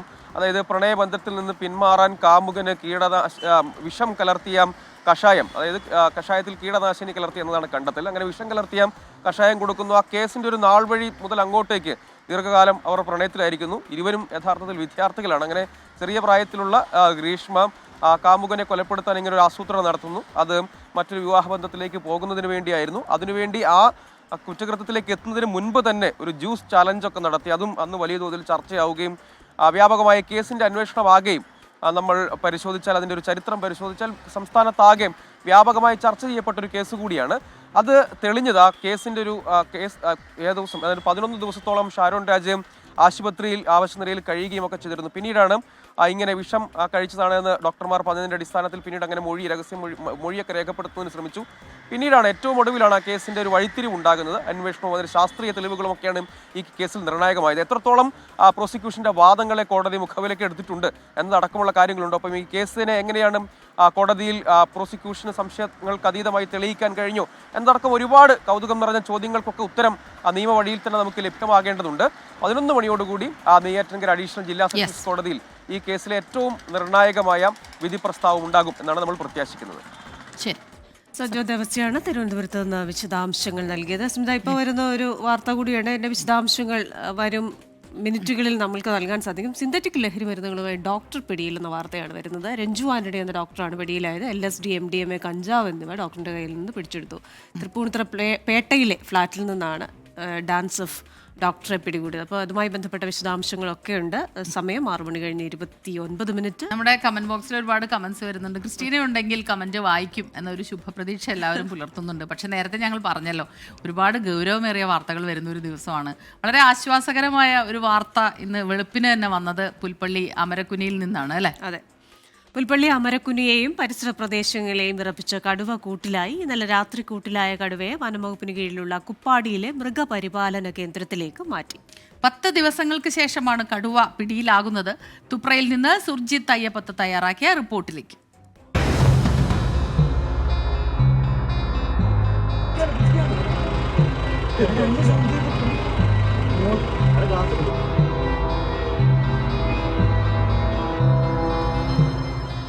അമരക്കുനി, ആടിക്കൊല്ലി, ദേവർഗദ്ദ, ഊട്ടിക്കവല തുടങ്ങിയ പേരുകൾ ഇപ്പോൾ സുപരിചിതമാണ്. കഴിഞ്ഞ 10 ദിവസമായി ഈ മേഖലയെല്ലാം തന്നെ അലോസരപ്പെടുത്തിക്കൊണ്ട് ഒരു കടുവ വിഹരിക്കുകയായിരുന്നു. 5 ആടുകളെയാണ് കടുവ ഇതുവരെ കൊന്നത്. സ്വാഭാവികമായും ഈ നാട്ടുകാർക്ക് വലിയ രീതിയിലുള്ള ബുദ്ധിമുട്ട്, അലോസരം ഇതെല്ലാം തന്നെ ഉണ്ടായിരുന്നു. ആ കടുവ കൂട്ടിലായിരിക്കുന്നു. 11:30 കൂട്ടിലായത്. കേശവൻ എന്നയാളുടെ വീടിൻ്റെ പിറകിലായി സ്ഥാപിച്ച ഇവിടുത്തെ കൂട്ടിലാണ് കടുവ കുടുങ്ങിയത്. വനംവകുപ്പ് ഉദ്യോഗസ്ഥർ കടുവയെ ഇവിടെ നിന്നും കുപ്പാടി മൃഗപരിപാലന കേന്ദ്രത്തിലേക്ക് മാറ്റിയിട്ടുണ്ട്. ഇവിടുത്തെ പ്രദേശവാസികൾക്കടക്കം DFO നന്ദി പറഞ്ഞു. ചില തന്ത്രപരമായ നീക്കങ്ങൾ ഇതിന് നിർണായകമായി. ഈ കൂടുകൾ ആട്ടിൻകൂടിന് സമാനമായ രീതിയിലേക്ക് രൂപമാറ്റം വരുത്തി എന്നുള്ളതാണ്. അതാണ് ഈ ഒരു ദൗത്യത്തെ വിജയകരമായി എത്തിക്കുന്നതിലേക്ക് വനംവകുപ്പിനെ സഹായിച്ചത്. 11:35 തൂപ്ര ഭാഗത്ത് സ്ഥാപിച്ച കൂട്ടിൽ ഈ കടുവ അകപ്പെട്ടത്. നമ്മൾ നിരന്തരമായിട്ട് കഴിഞ്ഞ 7-ാം തീയതി മുതൽ ശ്രമങ്ങൾ നടത്തുകയായിരുന്നു. 5 കൂട് നിലവിൽ സ്ഥാപിച്ചതിൽ തൂപ്ര ഭാഗത്ത് സ്ഥാപിച്ച കൂട്ടിലാണ് കടുവ കുടുങ്ങിയത്. ഈ കൂട് നമ്മൾ ഒരു പ്രത്യേക രീതിയിൽ, അതായത് ഒരു ആട്ടിൻ കൂട് പോലെ നമ്മൾ വളരെ ക്രിയേറ്റീവായിട്ട്, ഇന്നോവേറ്റീവായിട്ട് നമ്മളിന്ന് ചെയ്തിരുന്നു. ഈ പ്രദേശവാസികളെ സംബന്ധിച്ചിടത്തോളം വലിയ ആശ്വാസമാണ് ഉണ്ടായിരിക്കുന്നത്. പ്രദേശവാസികളായിട്ടുള്ള ആളുകളെല്ലാം തന്നെ നമ്മോടൊപ്പം ചേരുകയാണ്. എത്രത്തോളം ഉണ്ട് നിങ്ങൾക്ക് ആശ്വാസം? ഏകദേശം ഒരു 10-12 ദിവസമായിട്ട് നമ്മളിതിൻ്റെ ഒരു വെപ്രാളത്തിലായിരുന്നു. എന്തായാലും ഇപ്പോൾ സാധാരണ ജനങ്ങൾക്കുള്ള അവരുടെ തൊഴിലുകളെല്ലാം ഇപ്പോൾ നമുക്ക് ഉദ്ധരിക്കാൻ പറ്റുന്നൊരവസ്ഥയിലോട്ട് എത്തി. എന്താണേലും എല്ലാവിധ സഹകരണങ്ങളും നാട്ടുകാരും എല്ലാം ഇവർക്ക് കൊടുത്തു. അതുപോലെ വനപാലകരുടെ ഭാഗത്തു നിന്നാണെങ്കിലും നല്ല രീതിയിലുള്ള എല്ലാ കാര്യങ്ങളും ചെയ്തു തന്നു. നാട്ടുകാരുടെ നിന്നാണെങ്കിലും കുഴപ്പങ്ങളൊന്നും ഉണ്ടായില്ല. എന്തായാലും വലിയ ആശ്വാസം നാട്ടുകാരെ സംബന്ധിച്ചിടത്തോളം. ഇവരൊക്കെയായിരുന്നു അതിന് മുൻപതിയിൽ വലിയ തർക്കങ്ങളില്ലാതെ വനംവകുപ്പുമായി സഹകരിച്ചുകൊണ്ടാണ് മുന്നോട്ട് പോയത്. തീർച്ചയായും വനംവകുപ്പിന് നമ്മൾ എല്ലാവിധ പിന്തുണയും നൽകിയിരുന്നു. അത് ഏത് സമയത്ത് നമ്മൾ വിളിച്ചാലും അവർക്ക് വേണ്ട എല്ലാ പിന്തുണയും നൽകിക്കൊണ്ടിരിക്കുകയായിരുന്നു. പല രൂപത്തിൽ പല ആളുകളും പല മുതലെടുപ്പുകൾ എടുക്കാൻ വേണ്ടിയുള്ള ശ്രമം നടത്തിക്കൊണ്ടിരുന്നപ്പോഴും ഒരു ഈ പ്രദേശത്തെ ആളുകളെ ഒരുമിച്ച് നിർത്തിക്കൊണ്ട് അവരെ നമ്മൾ സഹായിച്ചുകൊണ്ടിരിക്കുന്നുണ്ടായിരുന്നു. അതിൻ്റെ ഒരു ഫലം അവരിൽ നമുക്ക് കിട്ടുന്ന നിലയുണ്ടായി. അങ്ങേയറ്റം അവരെ ഈ സമയത്ത് അഭിനന്ദിക്കുകയാണ്. ഉറക്കമൊഴിച്ചുകൊണ്ട് DFO ഉൾപ്പെടെയുള്ള ആളുകൾ ഉറങ്ങാതെ കാത്തിരുന്നതിൻ്റെ ഫലമായിട്ട് ഉണ്ടായിട്ടുള്ള ഈ റിസൾട്ട് ഉണ്ടായിട്ടുള്ളത്. എന്തായാലും വാർഡ് മെമ്പർ ഇവിടെ ഒപ്പമുണ്ട്. വാർഡ് മെമ്പറെ ഇനി ആശ്വാസമായി ഉറങ്ങാം. ആശ്വാസമായിട്ട് ഉറങ്ങാം. കാരണം 12 ദിവസമായിട്ട് ഈ നാട്ടിലെ ജനങ്ങൾ വളരെ ഭീതിയിലായിരുന്നു. കടുവയെ കൂടിക്കേറ്റി എന്നുള്ള ആ റിപ്പോർട്ട് വരുമ്പോൾ തന്നെ ഈ നാട്ടിലെ ജനങ്ങൾ എല്ലാവിധ അഭിനന്ദനങ്ങൾ, അതായത് ഡിപ്പാർട്ട്മെൻറ്റിന്, പോലീസ് ഡിപ്പാർട്ട്മെൻറ്റിനും ഫോറസ്റ്റ് ഡിപ്പാർട്ട്മെൻറ്റിനും എല്ലാം അഭിനന്ദന പ്രവാഹമായിരുന്നു. എന്നിരുന്നാൽ പോലും നമ്മുടെ ഒരുമിച്ചുള്ള ഒരു കൂട്ടായ്മ, അതായത് പ്രക്ഷോഭങ്ങളോ ഒന്നുമില്ലാതെ ഒരുമിച്ച് ഈ നാട്ടിലെ ജനങ്ങളും ഉദ്യോഗസ്ഥരും ജനപ്രതിനിധികൾ എല്ലാവരും ഒരുമിച്ച് ചേർന്നതുകൊണ്ടാണ് ഈ ഒരു ദൗത്യം വിജയത്തിലെത്തിക്കാൻ സാധിച്ചിട്ടുള്ളത്. നാട്ടുകാരും വനംവകുപ്പ് ഉദ്യോഗസ്ഥരും ഒരുപോലെ കൈകോർത്തു. അതുകൊണ്ട് തന്നെയാണ് ഈ ദൗത്യം വിജയകരമായ അവസ്ഥയിലേക്ക് എത്തിയിരിക്കുന്നത്. എന്തായാലും അമരക്കുനി ചുറ്റുവട്ടത്തുള്ള പ്രദേശവാസികൾക്കിനി ആശ്വാസമായി ഉറങ്ങാം, സ്വസ്ഥമായി ജോലി ചെയ്യാം. അത്തരം കാര്യങ്ങളിലേക്ക് എത്താൻ വേണ്ടി കഴിയുന്നു എന്നുള്ളതാണ് ഈ കടുവ പിടിയിലായതോടുകൂടി പറയുവാനുള്ളത്. മനു ദാമോദരനൊപ്പം അമരക്കൊല്ലിയിൽ നിന്ന് സുർജിത് അയ്യപ്പത്ത്, 24. അതെ, അവരുടെ മുഖത്ത് തന്നെയുണ്ട് ആ ആശ്വാസം അല്ലെ. എത്ര ദിവസമായി ഒരു സ്ഥലത്ത് പോകാൻ പറ്റില്ല, സ്കൂളിൽ പോകാൻ പറ്റില്ല, തൊഴിലെടുക്കാൻ പറ്റില്ല, പുറത്തിറങ്ങാൻ പറ്റില്ല, അങ്ങനെ ജീവിതം വഴിമുട്ടി നിൽക്കുകയായിരുന്നു അവർക്ക്. നമ്മുടെ സീന മുഹമ്മദിന്റെ മകൻ വാലന്റീനോയെ നമുക്ക് എല്ലാവർക്കും അറിയാം. കാരണം 24-ലുള്ള എല്ലാവരെയും അറിയാം. കൊച്ചുമോനാണെങ്കിലും ചാനലൊക്കെ കാണാറുണ്ട്. അപ്പൊ മോന്റെ ബർത്ത്ഡേ ആയിരുന്നു ഇന്നലെ എന്ന് പറയുന്നു. ബിലേറ്റഡ് ഹാപ്പി ബർത്ത്ഡേ, എല്ലാ അനുഗ്രഹങ്ങളും ഉണ്ടാവട്ടെ. അടുത്ത വാർത്തയിലേക്ക് അഭിജിത്ത് അവിടെ റെഡി ആയിട്ട് നിൽപ്പുണ്ടെന്ന് തോന്നുന്നു. കോഴിക്കോട് താമരശ്ശേരി ഓടക്കുന്നിൽ KSRTC ബസ്സും കാറും കൂട്ടിയിടിച്ച അപകടത്തിൽ 12 പേർക്ക് പരിക്കേറ്റു. ഓവർടേക്ക് ചെയ്തിട്ട് കാറ് വന്നതാണ്. ബസ് സാവധാനമാണ് വരുന്നത്. ബസ് സാധാരണ വരുന്ന ബസ് ഡ്രൈവർ തെറിച്ചു പോയി വീണു. വണ്ടി ഇടിച്ച ആഘാതത്തിൽ വണ്ടി തെറിച്ചു പോയാൽ പിന്നെ ഡ്രൈവർ എണീച്ച് ആൻഡ്രോയ്ക്ക് വലിച്ചതാണ്. ഡ്രൈവർ മനക്കരുത്തോണ്ടാണ് ഇത്രയും ഇതിൽ കഴിച്ചിലായത്.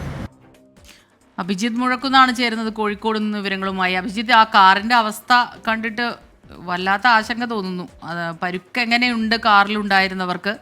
ബസ് പതുക്കെയാണ് വന്നതെന്നാണ് അവർ പറയുന്നത്. എന്താണ് യഥാർത്ഥത്തിൽ സംഭവിച്ചതെന്ന വിവരമുണ്ടോ?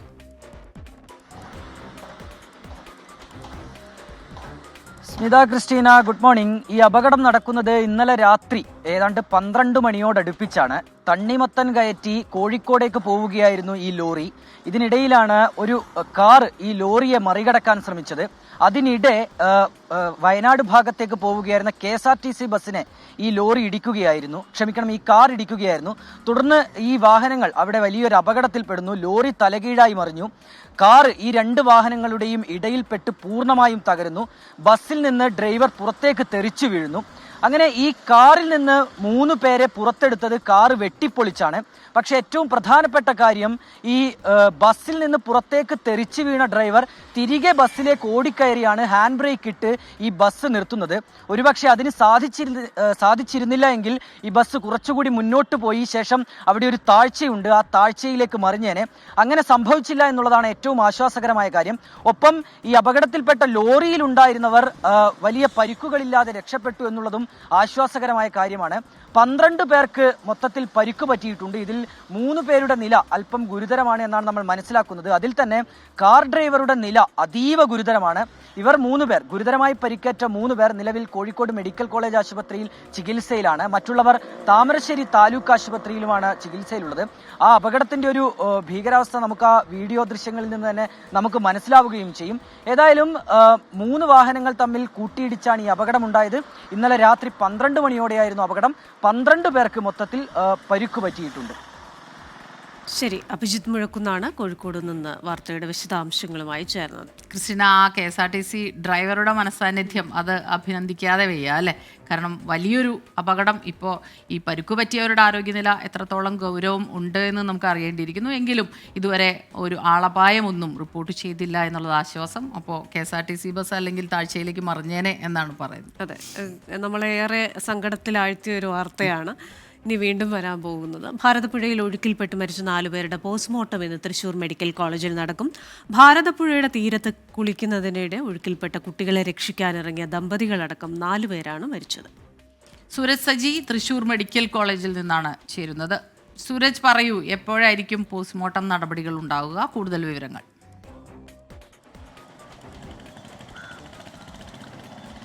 സ്മിത, ഇൻക്വസ്റ്റ് നടപടികളെല്ലാം പൂർത്തിയാക്കി മൃതദേഹം ഞാനിപ്പോൾ നിൽക്കുന്ന തൃശൂർ മെഡിക്കൽ കോളേജിലേക്ക് ഇന്നലെ രാത്രിയോടുകൂടി എത്തിച്ചിട്ടുണ്ട്. ഇന്നലെ വൈകുന്നേരം 5 മണിയോടുകൂടിയാണ് ഈ അപകടം നടക്കുന്നത്. ഭാരതപ്പുഴയിൽ കുളിക്കാൻ ഇറങ്ങിയ 2 കുട്ടികളെ രക്ഷിക്കാൻ ശ്രമിക്കുന്നതിനിടയിലാണ് ഈ ദമ്പതികളടക്കം ഈ ഒഴുക്കിൽപ്പെടുന്നതും പിന്നീട് കാണാതാകുന്നതും. ചെറുതുരുത്തി സ്വദേശികളായ കബീറിന്റെ ഭാര്യ ഷാഹിന, ഇവരുടെ മകളായ സെറ, ഈ ഷാഹിനയുടെ സഹോദരിയുടെ മകൻ ഫുവാദ് 4 പേരാണ് ഇങ്ങനെ ഈ ചെറുതുരുത്തിയിൽ ഭാരതപ്പുഴയിൽ അപകടത്തിൽപ്പെടുന്നത്. പിന്നീട് 3 മണിക്കൂറിലധികം നീണ്ടുനിന്ന രക്ഷാപ്രവർത്തനത്തിനൊടുവിലാണ് ഇവരുടെ മൃതദേഹം കണ്ടെത്തുന്നത്. ഷാഹിനെ ആദ്യഘട്ടത്തിൽ തന്നെ ഈ നാട്ടുകാർ നടത്തിയ തിരച്ചിലിൽ കണ്ടെത്തി ആശുപത്രിയിലേക്ക് എത്തിച്ചെങ്കിലും മരിക്കുകയായിരുന്നു. പിന്നീട് ബാക്കി 3 പേരുടെയും മൃതദേഹത്തിന് വേണ്ടി 3 മണിക്കൂറിലധികം നേരമാണ് ഈ ഫയർഫോഴ്സിന് തിരച്ചിൽ നടത്തേണ്ടി വന്നത്. ഈ ഭാരതപ്പുഴയെ സംബന്ധിച്ച് ഈ മേഖലയിലെല്ലാം തന്നെ വലിയ അപകടമാണ്. കാരണം ഇതിന് മുൻവശത്തും ഇവർ ഈ കുളിക്കാനിറങ്ങിയതിന് മുൻവശത്തും താഴ്വശത്തും ആളുകൾക്ക് നടന്നു പോകാവുന്ന ആഴം മാത്രമേ ഉള്ളൂ. പക്ഷേ ഇതൊരു ചുഴി പോലെ വലിയ, അതായത് 2.5 ആൾ താഴ്ചയിൽ കുഴിയുണ്ട് എന്നുള്ളതാണ് ഇന്നലെ ഇവിടെ തിരച്ചിൽ നടത്തിയ ഫയർഫോഴ്സ് ഉദ്യോഗസ്ഥർ പറയുന്നത്. പ്രത്യേകിച്ച് ഒരു ചുഴി രൂപപ്പെട്ടിട്ടുണ്ട്. അതുകൊണ്ട് തന്നെ ഇവരെ പുറകിലേക്ക്, ഈ കുട്ടികൾ ഈ വെള്ളത്തിൽ ഇറങ്ങി നിന്ന് കളിച്ചുകൊണ്ട് നിൽക്കുന്നതിനിടയിൽ ഈ കുട്ടികളെ പുറകോട്ട് വലിക്കുകയായിരുന്നു. വെള്ളം തന്നെ വലിക്കുന്നു, ഈ ചുഴി ആയതുകൊണ്ട് തന്നെ പുറകോട്ട് വലിക്കുന്നു. അങ്ങനെയാണ് ഈ കുട്ടികൾ പുറകിലേക്ക് മറിഞ്ഞു പോകുന്നത് ഈ ഷാഹിനെയും കബീറും കാണുന്നത്. അങ്ങനെ അവരെ രക്ഷിക്കാൻ ശ്രമിക്കുന്നതിനിടയിലാണ് ഈ ഇരുവരും ഇത് ചുഴിയിലേക്ക് വിടുന്നു. അങ്ങനെ 4 പേരും ഈ ചുഴിയിൽ പെടുകയായിരുന്നു. ഒരു സമയത്ത് ഈ ഫയർഫോഴ്സ് തിരച്ചിൽ നടത്തുമ്പോൾ ഈ മൃതദേഹം മറുതലക്കലിൽ ചുഴിയായി കറങ്ങി വരുന്ന ഒരു സാഹചര്യമാണ്. അതുകൊണ്ടാണ് ഈ 3.5 മണിക്കൂറിലധികം നീണ്ട രക്ഷാപ്രവർത്തനം നടത്തേണ്ടി വന്നതെന്നുള്ളതാണ് ഫയർഫോഴ്സ് പറയുന്നത്. എന്തായാലും ഇന്നലെ ചേലക്കര MLA ആയിട്ടുള്ള UR പ്രദീപ് അടക്കം ഇടപെട്ടുകൊണ്ട് രാത്രിയോടുകൂടി തന്നെ ചേലക്കരയിലെ ജീവോദയ ആശുപത്രിയിൽ വെച്ച് ഇൻക്വസ്റ്റ് നടപടികൾ അടക്കം പൂർത്തിയാക്കി. മൃതദേഹം നിലവിൽ തൃശൂർ മെഡിക്കൽ കോളേജിലാണുള്ളത്. ഇന്ന് വെള്ളിയാഴ്ച പ്രാർത്ഥന അടക്കം നടക്കുന്ന ദിവസമാണ്. അതുകൊണ്ട് തന്നെ രാവിലെ തന്നെ ഈ പോസ്റ്റ്മോർട്ടം നടപടികൾ പൂർത്തിയാക്കി മൃതദേഹം ബന്ധുക്കൾക്ക് വിട്ടു നൽകാനുള്ള നടപടിയാണ് നിലവിൽ ജില്ലാ ഭരണകൂടമൊക്കെ ഇടപെട്ടുകൊണ്ട് സ്വീകരിക്കുന്നത്. ക്രിസ്റ്റീന, സ്മിത. ശരി, സൂരജ് സജിയാണ് വിശദാംശങ്ങളുമായി ചേർന്നത്. പലപ്പോഴും ഈ വെള്ളവുമായി ബന്ധപ്പെട്ട് ഒരുപാട് അപകടങ്ങൾ വരുന്നുണ്ട്. ഓരോ തവണയും നമ്മൾ പറയാറുമുണ്ട് ആ ജാഗ്രതയെ പറ്റി. സമയം 6 മണി കഴിഞ്ഞ് 44 മിനിറ്റാണ്. നിരവധി പ്രേക്ഷകർ കമൻറ്റ് ചെയ്യുന്നുണ്ട്. അപ്പോൾ പല പ്രേക്ഷകരും ആ ഡ്രൈവറുടെ ആ ഒരു മനസാന്നിധ്യത്തെ അഭിനന്ദിച്ചിട്ടുണ്ട്. നല്ല കാര്യങ്ങൾ അഭിനന്ദിക്കുന്നത് എപ്പോഴും നല്ലതാണ്. കാരണം എന്താ അറിയോ, KSRTC ഡ്രൈവർമാർ എസ്പെഷ്യലി അവരെ കുറിച്ചിട്ട് പലപ്പോഴും ഒരുപാട് പരാതികളാണ്. റാഷ് ഡ്രൈവിംഗ്, മോശമായി പെരുമാറ്റം എന്നൊക്കെ പലരും പറയാറുണ്ട്. അപ്പോൾ നല്ല മാതൃകകൾ നമ്മളത് തുറന്ന് പറയേണ്ടിയിരിക്കുന്നു. അതെ, നമ്മുടെ പ്രേക്ഷകരൊക്കെ ഉണ്ട്. ജിൻസ് കുര്യാക്കോസ്, ഷഫീർ മണ്ണാർക്കാട്, രമേശ്, ആഷാവി. അപ്പോൾ നമ്മുടെ സ്ഥിരം കാണുന്ന മിനി ചേച്ചിയെ കാണുന്നില്ല, ഇവിടെ പോയി എന്നറിയില്ല. അപ്പോൾ വേഗം കമന്റ് ബോക്സിൽ ഹാജരാകുക. പ്രേക്ഷകരുടെയൊക്കെ ആന്റണി, മോനിഷ, സീന മുഹമ്മദ്, ഷാനിബ് ജിമ്മിൽ പോയി എന്ന് പറയുന്നുണ്ട്. നല്ല കാര്യം. അപ്പോൾ ഓരോരുത്തരും ഇങ്ങനെ ആരോഗ്യം ശ്രദ്ധിക്കുക. നമുക്ക് തിരുവനന്തപുരം നെയ്യാറ്റിൻകരയിൽ നിന്നുള്ള വാർത്തയിലേക്ക് പോകാം. ഗോപൻ സ്വാമിയുടെ സംസ്കാര ചടങ്ങുകൾ ഇന്ന് നടക്കും. നെയ്യാറ്റിൻകര നിംസ് ആശുപത്രിയിലെ മോർച്ചറിയിൽ സൂക്ഷിച്ചിട്ടുള്ള മൃതദേഹം ഇന്ന് രാവിലെ ആറാലുംമൂട്ടിലെ വീട്ടിലെത്തിക്കും. വിപുലമായ ചടങ്ങുകളോടെ സംസ്കരിക്കാനാണ് കുടുംബത്തിന്റെ തീരുമാനം. നേരത്തെ അടക്കം ചെയ്ത കല്ലറയിൽ തന്നെയാകും സംസ്കാരം. സലിം മാലിക്കാണ് ചേരുന്നത് വിവരങ്ങളുമായി തിരുവനന്തപുരത്ത് നിന്ന്. Salim, good morning Salim. ഇന്നലെ രാവിലെ മുതൽ ഈ കല്ലറ പൊളിക്കുന്നതും തുടർന്നുള്ള വാർത്തകളും ഒക്കെ തന്നെ വിശദമായി കണ്ടതാണ്, കൊടുത്തതാണ്, പ്രേക്ഷകരിലേക്ക് എത്തിച്ചതാണ്. ഇന്നിപ്പോൾ ഈ സംസ്കാര ചടങ്ങുകൾ ഇന്നലെ തന്നെ കുടുംബം പറഞ്ഞിരുന്നു. ആചാരപ്രകാരമുള്ള സംസ്കാര ചടങ്ങുകൾ അതാണ് നടക്കുക. കല്ലറയിൽ തന്നെയാകുമെന്നാണോ പറയുന്നത്? Smitha, Christina, good morning. നമ്മൾ ഇന്നലെയും കഴിഞ്ഞ കുറച്ച് ദിവസങ്ങളായും ഈ വിഷയവുമായി ബന്ധപ്പെട്ട് നെയ്യാറ്റിൻകര സമാധിയുമായി ബന്ധപ്പെട്ടുള്ള നാടകീയതകൾ കണ്ടുവരികയാണ്. അതിന് ഏറ്റവും ഒടുവിലാണ് ആ കല്ലറ പൊളിച്ച് സമാധിയിലായിരുന്ന ഗോപൻ സ്വാമിയെ പുറത്തെടുക്കുകയും അതിനുശേഷം പോസ്റ്റ്മോർട്ടം നടപടികൾ ഉൾപ്പെടെ നടത്തുകയും ചെയ്തത്. അതിന് പിന്നാലെ ഇപ്പോൾ ഈ നിലയിൽ ഗോപൻ സ്വാമിയുടെ മൃതദേഹം പുറത്തെടുത്തത് അതിന്റെ പവിത്രത നഷ്ടപ്പെടുത്തി എന്നുള്ളതാണ് കുടുംബം ആരോപിക്കുന്നത്. മാത്രമല്ല അതിന്റെ പവിത്രത തിരികെ പിടിക്കാനായി ഒരു മഹാസമാധിയായി തന്നെ നടത്തും എന്നാണ് കുടുംബം ഇപ്പോൾ പറയുന്നത്. അതിന് ചില സംഘടനകൾ കൂടി പിന്തുണ നൽകുകയും ചെയ്യുന്നു. ഇന്ന് വൈകുന്നേരം 3 മണിക്ക് ഈ മഹാസമാധിയുടെ ചടങ്ങുകൾ, പ്രധാനപ്പെട്ട പല ആളുകളെയും എത്തിച്ചുകൊണ്ട് മഹാസമാധിയുടെ ചടങ്ങുകൾ നടത്തും എന്നുള്ളതാണ് സംഘടനകൾ, ഇവർക്കൊപ്പം നിൽക്കുന്ന സംഘടനകൾ പറയുന്നത്. അതിനനുസരിച്ച് ഇന്ന് രാവിലെയോടുകൂടി തന്നെ ഈ നെയ്യാറ്റിൻകര ആറാലുമൂട്ടിലുള്ള വീട്ടിലേക്ക് ഈ ഗോപൻ സ്വാമിയുടെ മൃതദേഹം എത്തിക്കും. അതിന് പിന്നാലെ അവിടെ പൊതുദർശനം ഉൾപ്പെടെ ഉണ്ടാകും. ഏറ്റവും അവസാനമായാവും 3 മണി മുതൽ ആരംഭിക്കുന്ന ചടങ്ങുകൾ അത് 1 മണിക്കൂറിലധികം നീണ്ടു നിൽക്കും എന്നാണ് പറയുന്നത്. മഹാസമാധിയായി അതിനെ സംസ്കരിക്കുമെന്നാണ് പറയുന്നത്. അതേസമയം പോലീസ് ഇപ്പോഴും ഈ കേസിലെ ദുരൂഹത അവസാനിച്ചിട്ടില്ല എന്ന നിലപാടിലാണുള്ളത്. നേരത്തെ പ്രാഥമിക പോസ്റ്റ്മോർട്ടം റിപ്പോർട്ടിൽ സ്വാഭാവിക മരണമെന്ന് വന്നിരുന്നെങ്കിലും പക്ഷേ ഈ ശരീരത്തിന്റെ വിവിധ ഭാഗങ്ങളിൽ ഭസ്മം ഉൾപ്പെടെ കയറിയിരുന്നതായി ആ റിപ്പോർട്ടിൽ തന്നെയുണ്ട്. അതുകൊണ്ട് തന്നെ ആന്തരിക അവയവങ്ങളുടെ പരിശോധനയ്ക്ക് ശേഷം മാത്രമേ ഈ അതിലെ കൃത്യമായ ദുരൂഹത നീങ്ങൂ. അതിനുശേഷം മാത്രമേ പോലീസ് ഒരു നിഗമനത്തിലേക്ക് എത്തുള്ളൂ. അതുകൊണ്ട് തന്നെ പോലീസ് കേസ് അന്വേഷിക്കുകയാണ്. പക്ഷേ സംസ്കാരത്തിനായി ഈ ശരീരം ബന്ധുക്കൾക്ക് വിട്ടു നൽകുമെന്ന് മാത്രമേ ഉള്ളൂ. വിത, ക്രിസ്റ്റീന. ശരി. സലിം മാലിക്കാണ് വിശദാംശങ്ങളുമായി തിരുവനന്തപുരത്ത് നിന്ന് ചേർന്നത്. സിംഗപ്പൂരിൽ നിന്ന് നമ്മുടെ ആഷാവി ചോദിക്കുന്നുണ്ട്, അപ്പോൾ ഇതാണോ അന്ന് പ്രജിൻ ഷൂട്ടിന് പോയി എന്ന് പറഞ്ഞ പ്രോഗ്രാം? അതെ, ഇതാണ്. കുമാർ സാനു, നമ്മുടെ ഒക്കെ ഒരുപാട് ഫേവററ്റ് ആയിട്ടുള്ള ഒരുപാട് പാട്ടുകൾ പാടിയിട്ടുണ്ട്. നല്ല ഗംഭീരമായ ഇൻ്റർവ്യൂ ആണ്, പാട്ടുണ്ട്, വിശേഷങ്ങളുണ്ട്. അപ്പോൾ എല്ലാവരും 2 മണിക്ക് കാണണം. ആ ഇൻ്റർവ്യൂവിൻ്റെ കാര്യമാണ് നേരത്തെ പറഞ്ഞത്. അപ്പോൾ നമ്മുടെ രവികുമാർ PB ഒക്കെ വന്ന് കമൻസ് പറയുന്നുണ്ട്. മിനി ചേച്ചി ഹാജരായിട്ടുണ്ട്. റീന സതീശൻ എന്നെ മറന്നോ എന്ന് ചോദിക്കുന്നുണ്ട്. ആരെയും മറന്നിട്ടില്ല, കമൻസ് കാണുന്നുണ്ട്. അടുത്ത വാർത്തയിലേക്ക് പോകാം അല്ലേ? ബോളിവുഡ് നടൻ സൈഫ് അലി ഖാനെ കുത്തിപ്പരുക്കേൽപ്പിച്ച പ്രതിക്കായി പോലീസ് അന്വേഷണം ഊർജിതമാക്കി. അക്രമത്തിന് ശേഷം പ്രതി രക്ഷപ്പെടുന്നതിന്റെ CCTV ദൃശ്യം പോലീസ് ഇന്നലെ പുറത്തുവിട്ടിരുന്നു. മുംബൈ ലീലാവതി ആശുപത്രിയിൽ ചികിത്സയിൽ കഴിയുന്ന നടന്റെ ആരോഗ്യനില മെച്ചപ്പെടുന്നു. മുംബൈയിൽ നിന്ന് ചേരുന്നത് ശ്രീനാഥ് ചന്ദ്രനാണ്. Sreenath, good morning. ഈ കാര്യത്തിൽ ഒരുപാട് ദുരൂഹതകളുണ്ടല്ലോ. കാരണം ഇത്രയും നിലകളുള്ള ഫ്ളാറ്റിന്റെ ഒരു നിലയിൽ നിന്ന് മാത്രമാണ് CCTV ദൃശ്യങ്ങൾ ലഭിച്ചിട്ടുള്ളത്. മാത്രവുമല്ല, ഈ ബാന്ദ്രയിലെ ഈ മേഖലയിൽ ഇത്രയും സുരക്ഷയുള്ള ഒരു ഫ്ളാറ്റിൽ എങ്ങനെ ഒരാൾക്ക് കടക്കാനും ഒപ്പം തന്നെ അതേ വേഗതയിൽ രക്ഷപ്പെടാനും സാധിച്ചു എന്നതൊക്കെ ചോദ്യങ്ങളാണ്. ഈ ചോദ്യങ്ങൾക്കുള്ള ഉത്തരങ്ങളൊക്കെ എപ്പോൾ ലഭിക്കും? ഒപ്പം തന്നെ ഇപ്പോൾ സൈഫ് അലി ഖാന്റെ ആരോഗ്യനില മെച്ചപ്പെട്ടു എന്ന വാർത്ത തന്നെയല്ലേ വരുന്നത്? Smitha, good morning. ഈ കേസിൽ ഏറ്റവും നിർണായകമാവുക ഈ പ്രതിയുടെ അറസ്റ്റ് തന്നെയാണ്. ഈ പ്രതി ഏതായാലും തിരിച്ചറിയാൻ കഴിഞ്ഞിട്ടുണ്ട്. പക്ഷേ ഇയാൾ എവിടെയാണ് എന്ന കാര്യത്തിൽ അയാളെ ട്രാക്ക് ചെയ്യാൻ ഇതുവരെ പോലീസിന് കഴിഞ്ഞിട്ടില്ല. പോലീസ് അന്വേഷണ സംഘത്തെ വിപുലീകരിച്ചിട്ടുണ്ട്. നേരത്തെ 10 സംഘങ്ങളായി തിരിഞ്ഞാണ് അന്വേഷണമെങ്കിൽ ഇപ്പോൾ ഏതാണ്ട് 20ഓളം സംഘങ്ങൾ ഈ പ്രതിക്കായി തെരച്ചിൽ നടത്തുന്നുണ്ട് എന്നതാണ് മനസ്സിലാക്കുന്നത്. ഇയാളുടെ മുഖം വ്യക്തമായി തന്നെ CCTVയിൽ പതിഞ്ഞതിനാൽ അതിവേഗത്തിൽ ഈ പ്രതിയിലേക്ക് എത്താൻ കഴിയുമെന്ന ആത്മവിശ്വാസം പോലീസിന് ഉണ്ട്. എന്നാൽ പോലും ഇങ്ങനെ ഒരു പ്രതിക്ക് ഇതുപോലെ ഒരു സുരക്ഷയുള്ള ഒരു മേഖലയിൽ എല്ലാ കണ്ണുകളെയും വെട്ടിച്ച് എങ്ങനെ ഈ 12ാം നിലയിലേക്ക് എത്താൻ കഴിഞ്ഞു എന്ന കാര്യത്തിൽ വലിയ സംശയങ്ങളൊക്കെ തന്നെയുണ്ട്. ഒരുപക്ഷെ നേരത്തെ പലവട്ടം ഈ ബിൽഡിംഗിൽ വന്നിട്ടുണ്ടാവാം ഈ പ്രതി എന്നതാണ് സംശയിക്കേണ്ടിയിരിക്കുന്നത്. അങ്ങനെ ഈ ബിൽഡിംഗിന്റെ ഒരു ഘടനയെക്കുറിച്ച് ഇയാൾക്ക് നേരത്തെ തന്നെ നല്ല ബോധ്യമുണ്ടാവാനുള്ള സാധ്യതയുണ്ട്.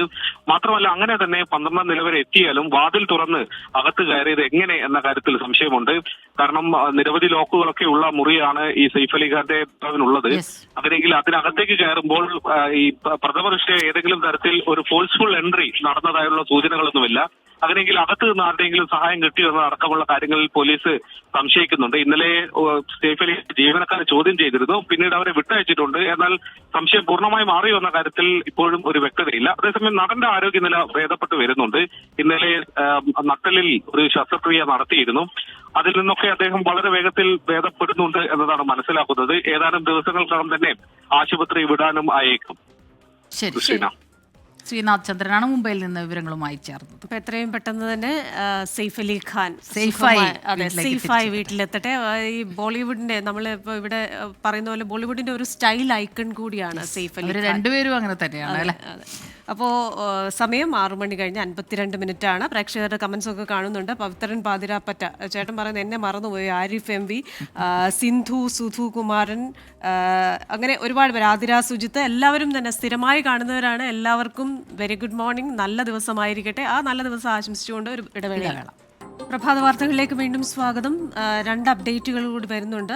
ഒന്ന് ഇപ്പോൾ വരുന്ന ഒരു വാർത്തയാണ്. പത്തനംതിട്ട കടമ്പനാട് വാഹനാപകടം. കൊല്ലം ഫാത്തിമ മാതാ കോളേജിൽ നിന്ന് വിനോദയാത്രയ്ക്ക് പോയ സംഘം സഞ്ചരിച്ച ബസ്സാണ് മറിഞ്ഞത്. നിരവധി വിദ്യാർത്ഥികൾക്ക് പരിക്ക് എന്ന വാർത്തയാണ് വരുന്നത്. പരിക്കേറ്റവർ അടൂർ താലൂക്ക് ആശുപത്രിയിൽ ആണെന്നും അറിയാൻ സാധിക്കുന്നുണ്ട്. അതുപോലെ തന്നെ ചേന്നമംഗലം കൂട്ടക്കൊലയിൽ കൊല്ലപ്പെട്ട 3 പേരുടെയും ഇൻക്വസ്റ്റ് നടപടികൾ ഉടൻ തന്നെ ആരംഭിക്കും. മൃതദേഹം പറവൂർ താലൂക്ക് ആശുപത്രിയിലാണ്. പോസ്റ്റ്മോർട്ടത്തിനായി കളമശ്ശേരി മെഡിക്കൽ കോളേജിലേക്ക് ഈ 3 മൃതദേഹങ്ങളും മാറ്റും എന്ന വാർത്തയും വരുന്നുണ്ട്.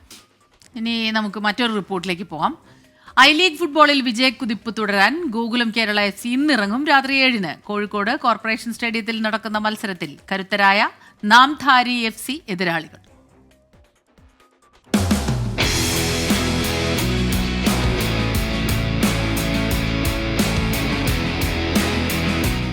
പതിഞ്ഞു തുടങ്ങിയ ഗോകുലം കേരള FC ഇപ്പോൾ വിജയപാതയിലാണ്. ഒടുവിൽ കളിച്ച 2 എവേ മത്സരങ്ങളും ജയിച്ച് പ്രതീക്ഷ നിലനിർത്തിയ ടീം നാംധാരി FCയെയും കീഴടക്കാനാകുമെന്നാണ് കണക്കുകൂട്ടുന്നത്. ഡൽഹി FCയെ എതിരില്ലാത്ത 5 ഗോളുകൾക്കും ഡംബോ FCയെ ഏകപക്ഷീയമായ 1 ഗോളിനും തോൽപ്പിച്ചതിന്റെ ആത്മവിശ്വാസത്തിലാണ് GKFC. 8 കളികളിൽ 3 ജയവും 4 സമനിലയും 1 തോൽവിയുമായി 13 പോയിന്റോടെ 4ാം സ്ഥാനത്താണ് ആതിഥേയർ. 2 ജയം ഈ ഹോം മാച്ചിലും നമുക്ക് ഗുണകരമാകുമെന്ന് തന്നെയാണ് വിചാരിക്കുന്നത്. കാരണം പ്ലേയേഴ്സ് എല്ലാവരും കമ്പൈൻ ചെയ്യുന്നുണ്ട്. ടീം ജയിക്കുമെന്ന് തന്നെയാണ് നമ്മുടെ വിശ്വാസം. ഇത്ര തന്നെ കളികളിൽ നിന്ന് 4 ജയവും 2 വീതം സമനിലയും തോൽവിയുമായി 14 പോയിന്റാണ് നാംധാരിക്ക്. ചർച്ചിൽ ബ്രദേഴ്സിന് തൊട്ടുപിറകെ പോയിന്റ് പട്ടികയിൽ 2ാം സ്ഥാനത്ത്. ഒടുവിൽ നടന്ന മത്സരത്തിൽ ഇന്റർകാശിയെ എതിരില്ലാത്ത 2 ഗോളിന് തോൽപ്പിച്ച ആത്മവിശ്വാസത്തിലാണ് നാംധാരി FC. ഈ സീസണിൽ സ്വന്തം മൈതാനത്ത് ഒരു മത്സരം പോലും ജയിക്കാൻ ഗോകുലം കേരള FCക്ക് കഴിഞ്ഞിട്ടില്ല. നാംധാരിക്കെതിരായ മത്സരത്തിൽ അതിനൊരു മാറ്റമുണ്ടാകും എന്ന ഉറച്ച പ്രതീക്ഷയിലാണ് ആരാധകർ. കോഴിക്കോട് കോർപ്പറേഷൻ സ്റ്റേഡിയത്തിൽ നിന്ന് ജയൻ കല്യാശ്ശേരിക്കൊപ്പം സമീർ സി മുഹമ്മദ്, 24. അപ്പോൾ നമ്മുടെ പ്രേക്ഷകർ വീണ്ടും കമൻസുമായിട്ടൊക്കെ വരുന്നുണ്ട്. എല്ലാവരുടെയും കമൻസ് കാണുന്നുണ്ട്. വിജയൻ പറയുന്നുണ്ട്, എന്നെ മറന്നു, തേങ്ങാ വിജയൻ എന്നാണ് സ്വയം വിശേഷിപ്പിച്ചിരിക്കുന്നത്. അടുത്ത വാർത്തയിലേക്ക് പോകാം. നമ്മളിപ്പോൾ പറഞ്ഞ വാർത്തയാണ് പത്തനംതിട്ടയിലെ വാഹനാപകടവുമായി ബന്ധപ്പെട്ട വാർത്ത. കൊല്ലം ഫാത്തിമ മാതാ കോളേജിൽ നിന്നുള്ള വിദ്യാർത്ഥികൾ പോയ വാഹനമാണ് അപകടത്തിൽപ്പെട്ടത്. ശ്രീകുമാരനുണ്ട് വിശദാംശങ്ങളുമായി പത്തനംതിട്ടയിൽ നിന്ന്. ശ്രീജിത്ത്, ഈ അപകടം എപ്പോഴാണ് ഉണ്ടായത്? എന്തെല്ലാമാണ് വിവരങ്ങൾ? ആരെല്ലാം ഉണ്ടായിരുന്നു എന്നുള്ള വിവരങ്ങളൊക്കെ ഉണ്ടോ? ഈ കുട്ടികളെ കുറിച്ചുള്ള വിവരങ്ങൾ? 30ഓളം പേരായിരുന്നു സ്മിത ക്രിസ്റ്റീന ഈ വാഹനത്തിൽ ഉണ്ടായിരുന്നത് എന്നാണ് പ്രാഥമികമായി നമുക്ക് അവിടുന്ന് പ്രാദേശിക പ്രതിനിധി നൽകുന്ന വിവരം. എന്തായാലും ഈ വാഹനം നിയന്ത്രണം തെറ്റി കല്ലുകുഴി എന്ന് പറയുന്ന സ്ഥലത്ത്, കടമ്പനാട് കല്ലുകുഴി എന്ന് പറയുന്ന സ്ഥലത്ത് വെച്ച് മറിയുകയായിരുന്നു. തലകീഴായി മറിഞ്ഞ ദൃശ്യങ്ങളാണ് നമുക്ക് ഈ ഒരു ഘട്ടത്തിൽ ലഭിച്ചിട്ടുള്ളത്. എന്തായാലും ഈ പരിക്ക് നിരവധി വിദ്യാർത്ഥികൾക്ക് പരിക്കേറ്റിട്ടുണ്ട്. പക്ഷേ സീരിയസ് ആയ ഇഞ്ചുറി, ഗുരുതരമായൊരു പരിക്ക് ആർക്കും ഇല്ല എന്ന ഒരു ആശ്വാസ വാർത്ത നമുക്ക് അവിടെ നമ്മുടെ പ്രാദേശിക പ്രതിനിധി നൽകുന്നുണ്ട്. അവരെല്ലാവരെയും തന്നെ അടൂർ താലൂക്ക് ആശുപത്രിയിലേക്ക് മാറ്റിയിട്ടുണ്ട്. രാവിലെയായിരുന്നു, പുലർച്ചെയായിരുന്നു. അതുകൊണ്ട് പെട്ടെന്ന് തന്നെ മറ്റു വാഹനങ്ങളൊന്നും ഉണ്ടായിരുന്നില്ല. പക്ഷേ പ്രദേശവാസികളും അതുപോലെ തന്നെ ഈ പറയുന്നത് പോലെ ആംബുലൻസ് അടക്കമുള്ള സൗകര്യങ്ങളൊക്കെ ആ മേഖലയിൽ ഏർപ്പെടുത്തി പെട്ടെന്ന് തന്നെ ആശുപത്രിയിലേക്ക് മാറ്റാൻ കഴിഞ്ഞു എന്നാണ് മനസ്സിലാക്കുന്നത്. എന്തായാലും ഗുരുതരമായ ഒരു അപകടം ആണ് നടന്നത്. വന്നപകടം ഒഴിവായത് വലിയൊരു ഭാഗ്യമാണ് എന്നാണ് നാട്ടുകാർ പറയുന്നത്. എന്തായാലും ദൃശ്യങ്ങൾ നമുക്ക് ഞെട്ടലുളവാക്കുന്നതാണ്. ക്രിസ്റ്റീന, സ്മിത. ശരി, ശ്രീകുമാരൻ വിവരങ്ങൾ നൽകുകയായിരുന്നു. കൊല്ലം ഫാത്തിമ മാതാ കോളേജിൽ നിന്ന് വിനോദയാത്ര പോയ വിദ്യാർത്ഥികൾ അടങ്ങുന്ന ബസ്സാണ് അപകടത്തിൽപ്പെട്ടത്. മറ്റു വാർത്തയിലേക്ക്. ഡൽഹി നിയമസഭാ തെരഞ്ഞെടുപ്പിൽ നാമനിർദ്ദേശ പത്രിക സമർപ്പിക്കാനുള്ള സമയം ഇന്ന് അവസാനിക്കും. പ്രധാന നേതാക്കൾ എല്ലാവരും തന്നെ നാമനിർദ്ദേശ പത്രിക സമർപ്പിച്ചിട്ടുണ്ട്. ആം ആദ്മി പാർട്ടിയും കോൺഗ്രസും BJPയും ഇന്ന് വിവിധ മണ്ഡലങ്ങളിൽ തെരഞ്ഞെടുപ്പ് റാലികൾ നടത്തും. 68 സീറ്റുകളിലേക്ക് സ്ഥാനാർത്ഥികളെ പ്രഖ്യാപിച്ച BJP 2 സീറ്റുകൾ സഖ്യകക്ഷികൾക്ക് വിട്ടുനൽകി. JDUവിനും ലോക് ജനശക്തി പാർട്ടിക്കുമാണ് ഓരോ സീറ്റുകൾ വിട്ടുനൽകിയത്. ഡൽഹി വോട്ടെടുപ്പിലേക്ക് അടുത്തതോടെ തിരക്കിട്ട പ്രചാരണത്തിലാണ് 3 പാർട്ടികളും. CPIM കേന്ദ്ര കമ്മിറ്റി യോഗം ഇന്ന് കൊൽക്കത്തയിൽ ആരംഭിക്കും. പാർട്ടി കോൺഗ്രസിൽ അവതരിപ്പിക്കാനുള്ള രാഷ്ട്രീയ പ്രമേയ രേഖയുടെ കരട് തയ്യാറാക്കുകയാണ് 3 ദിവസത്തെ യോഗത്തിന്റെ അജണ്ട. ഇന്ത്യ സഖ്യമടക്കം നിലവിൽ സ്വീകരിച്ച നയത്തിൽ നിന്ന് കാര്യമായ മാറ്റങ്ങൾ ഉണ്ടാകില്ലെന്നാണ് നേതാക്കൾ നൽകുന്ന സൂചന. എന്നാൽ പാർട്ടിയുടെയും ഇടതുപക്ഷത്തിന്റെയും സ്വതന്ത്രമായ ശക്തി വർദ്ധിപ്പിക്കാൻ ആവശ്യമായ നിർദ്ദേശങ്ങൾ പ്രമേയത്തിൽ ഉണ്ടാകുമെന്നും നേതൃത്വം വ്യക്തമാക്കി. ജനങ്ങളുടെ മാറുന്ന ജീവിത രീതി മനസ്സിലാക്കിയുള്ള നയ സമീപനങ്ങൾ സ്വീകരിക്കണമെന്ന് പോളിറ്റ് ബ്യൂറോ തയ്യാറാക്കിയ കരടിൽ നിർദ്ദേശമുണ്ട്. വർഗീയതയെയും മതമൗലികവാദത്തെയും പ്രതിരോധിക്കാനുള്ള നിർദ്ദേശങ്ങളും റിപ്പോർട്ടിലുണ്ട്.